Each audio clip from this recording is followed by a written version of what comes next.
নাটোরে একটি পর্দা ও বেডিং এর দোকানে অগ্নিকাণ্ডের ঘটনা ঘটেছে।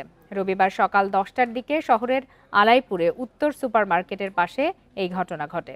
খবর পেয়ে ফায়ার সার্ভিসের সদস্যরা ঘটনাস্থলে পৌঁছে 1 ঘন্টার চেষ্টায় আগুন নিয়ন্ত্রণে আনেন। এই ঈদে জামা জুতো অ্যাক্সেসরিজের ডিসকাউন্ট।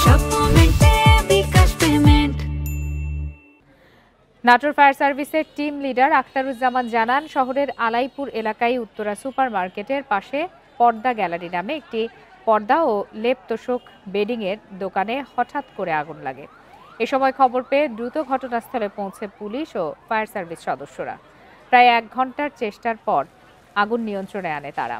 প্রাথমিকভাবে ধারণা করা হচ্ছে বৈদ্যুতিক শর্ট সার্কিট থেকে আগুনের সূত্রপাত হতে পারে, তবে ক্ষয়ক্ষতির পরিমাণ তাৎক্ষণিকভাবে জানানো সম্ভব হয়নি।